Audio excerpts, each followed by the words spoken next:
Between the 16th and 17th centuries, a type of informational text emerged that proliferated as a forerunner of modern journalism.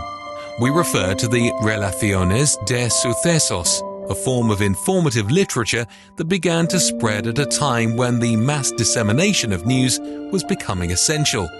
They expanded throughout Europe and more distant territories thanks to new postal routes and the invention of the printing press.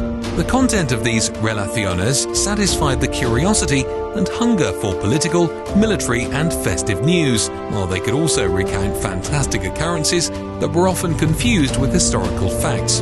This dual informative and entertaining vocation was frequently addressed to the curious reader, and so the Relaciones de sucesos documented highly diverse and multifaceted events. In doing so, they became an immeasurable showcase of the most prominent aspects of the Golden Age culture, as well as a key chapter in the history of communication and news reporting. Relaciones de sucesos, a primitive example of today's journalism. We find ourselves in early 16th century Europe. The publishing market is flourishing and a new kind of text is starting to become widespread and proliferate, passing from hand to hand among the populace. These texts inform and entertain, but at the same time they shape opinion, acting as channels for values emanating from political and religious power. They also often resulted from the editorial initiatives of authors, printers and booksellers. These chronicles, forerunners of modern newspapers, recounted the events that shaped everyday life. The poor quality of the paper, their short length, the low price at which they were sold, and the fact that they were aimed at a broad audience, including the more popular sectors of the population, meant that this genre remained widespread until the 18th century.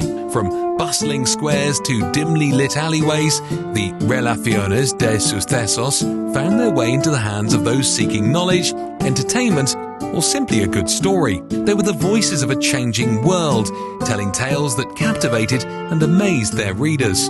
With a captivating style, these chronicles awakened readers' curiosity and imagination. The news, more or less true to reality, was presented in informational pamphlets, both in prose and in verse, often intended to be read aloud, adopting a direct and objective form to relate events with clarity and detail. Prose allowed writers to describe facts concisely, offering a clear vision of what was happening. Many incorporated poetic elements, such as rhymes or stanzas. Others were entirely in verse, making them more accessible and appealing. Such poetic elements could highlight important aspects of the story or create a more engaging rhythm within the Relaciones de sucesos. From their earliest days, the Relaciones found their voice in various written media, ranging from the most rudimentary paper to more elaborate printed versions.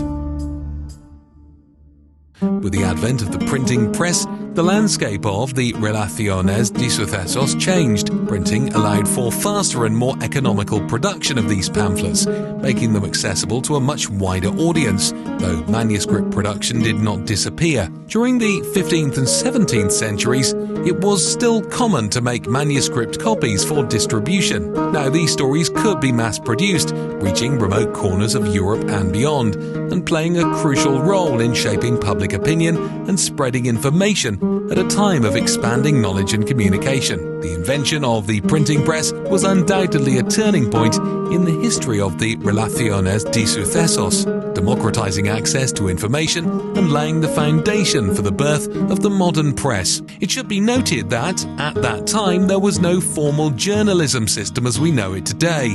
Consequently, events might appear signed by a witness, a soldier, or by the forerunners of today's journalists, such as the well-known Spanish Relaciones de sucesos, André de Almanza y Mendoza. They were often commissioned by authority figures such as city councils, the crown, the church, or even notable individuals who wished to immortalize significant events or influence the opinion of their audience. The authors of these narratives, hired specifically for the task, recorded festive, political, religious, or extraordinary events of the era with detail and enthusiasm, though they might occasionally invent certain facts. These accounts were aimed at a broad and diverse public eager to consume news and novelties, and they would distributed both in manuscript and printed form. From their humble beginnings, the Relaciones de sucesos covered a wide range of topics that reflected the interests and concerns of their time. These pamphlets focused on recounting political and military events,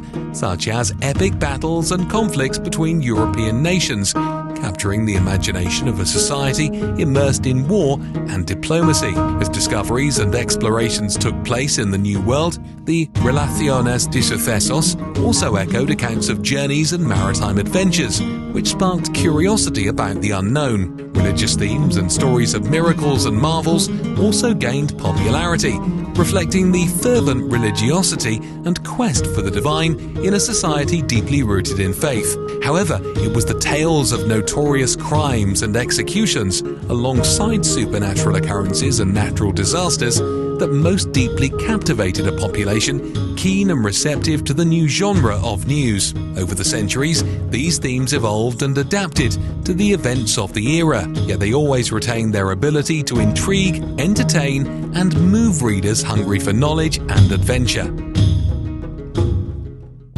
One of the most noteworthy examples was the true account of the conquest of Peru, written by Francisco de Cerdas, secretary to the conquistador Francisco Pizarro in 1534. This narrative details the events of the Inca Empire's conquest and is considered one of the earliest instances of Relaciones de sucesos.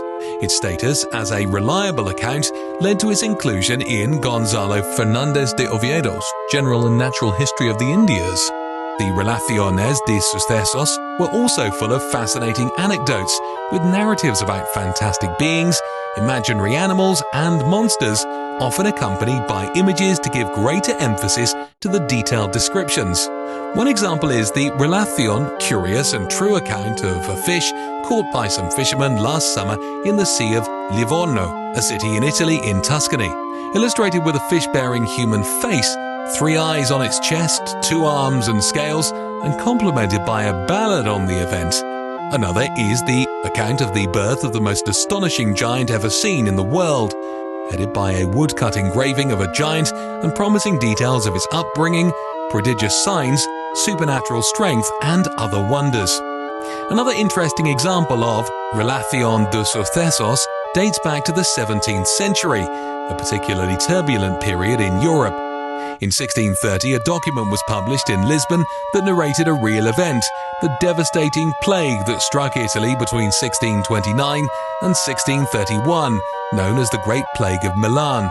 What is interesting about this account, alongside similar ones, is that it gave rise to a rumour that the plague was deliberately spread and would reach Spain. The National Library of Spain, BNE, holds a significant collection of these publications and not only preserves them, but has also digitized and made them available to the public through the Biblioteca Digital Hispanica. This allows researchers and the general public to access these historical documents from anywhere, facilitating the study and understanding of the origins of journalism and mass communication. Furthermore, it has created a map to geolocate the Relaciones de sucesos according to where the narrated events occurred, providing a useful tool for historical research. This initiative highlights the value of the Relaciones de sucesos as a resource for gaining a better understanding of the social and cultural context of the period in which they were written.